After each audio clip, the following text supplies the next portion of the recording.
we're all looking for love, right? And, well, it's important to cultivate a healthy perspective of love outside the scope of romance. And joining us to share insight on building healthy relationships with self first and foremost, all right, family, friends, and your significant other, we welcome life and relationship coach, Devin Weafer. Hello and welcome. Good morning, Rhina. Good morning to you. Happy Valentine. Happy Valentine's Day. Oh my gosh.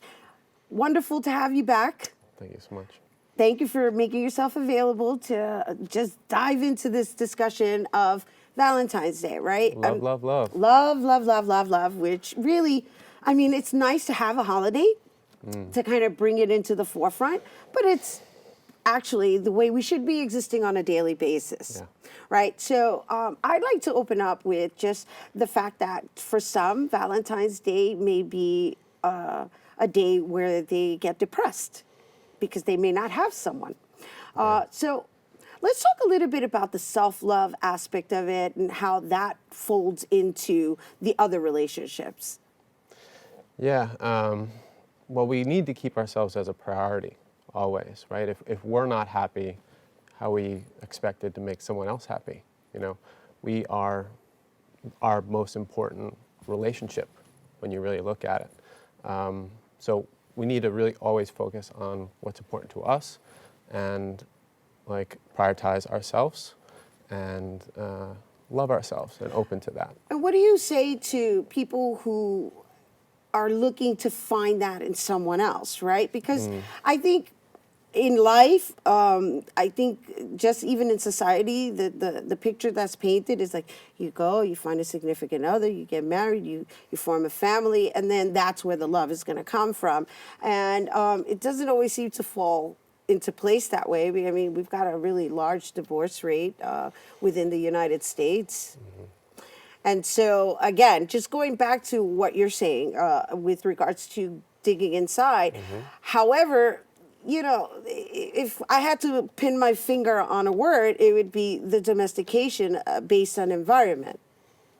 Yeah, I mean, we all have, or we've all been painted a picture of what love should look like. But in reality, like taking the time to understand yourself and figure out what you need to do to love yourself just makes you that much more of a better partner. That's why the divorce rate is so high, because people haven't taken the time to understand themselves, learn what they need for themselves so that they can be whole and come into a partnership where they're two whole individuals unattached to loving one another, but in divine union with one another.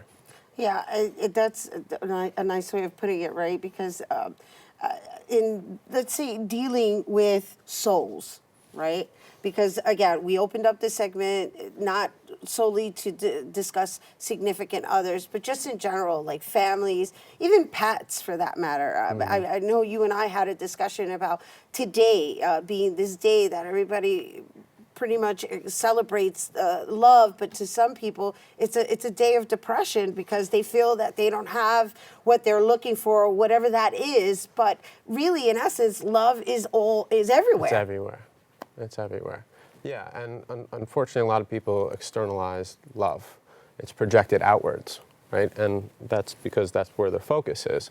They need to do this to receive love, as opposed to allowing themselves to open to loving themselves. And so what kind of work are you recommending that?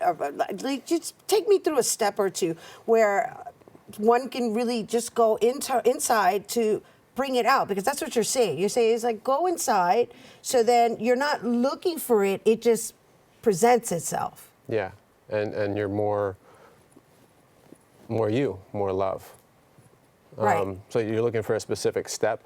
Well, you know, just give me some, I guess I'm looking for some insight on what kind of work that entails, right? Because, again, let's say coming from an urban environment, coming from certain circumstances, how does one step outside of those circumstances and recreate for themselves so that they can find that healthy relationship? It's looking at your past relationships and understanding, your triggers and what gets you out of an unconditionally loving space. and open to having healthy dialogues between you and the people that you care about.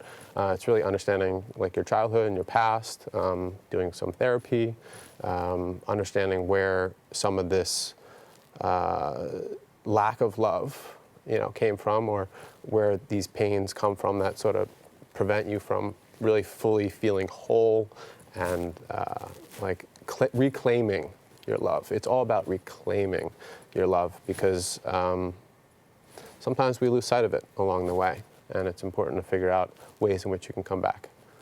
And so what do you recommend for anyone who right now may need to hear how important it is to really just look in the mirror? Yeah, it's quite literally that, like looking in the mirror and saying, I love you. Like, I love you, I accept you completely and entirely. And in doing so, like, you really do open yourself to being more whole and being more complete. And yes, we do have these things that set up in childhood that affect us. But if you take the time to understand yourself and work on yourself and do the inner work to make yourself more lovable and available, then your relationships will thrive. Well, I appreciate you sharing it and the way you're sharing it. And I think the key word is vulnerability, right? Yes. Especially coming from a man, because men don't tend to allow themselves to be as vulnerable as women. Yeah. And society teaches us that men should stay away from their feelings, that it's not good to feel with your full heart and open your heart to the world. That they should strategize and be logical about things. So if any men out there, like, open your heart to love, because it's an amazing thing to do. Oh my gosh, you couldn't have closed it with a better word. Thank you so much for taking the time and being with us here today. And as Devin Weafer says, open your heart. So it's open your heart. All right, for a consultation with life and relationship coach Devin Weafer, be sure to visit innercorecoaching.com. That's innercorecoaching.com. We do have to take a quick break, but when we return, we'll make some eco-friendly gifts for Valentine's Day. Don't forget, open your heart.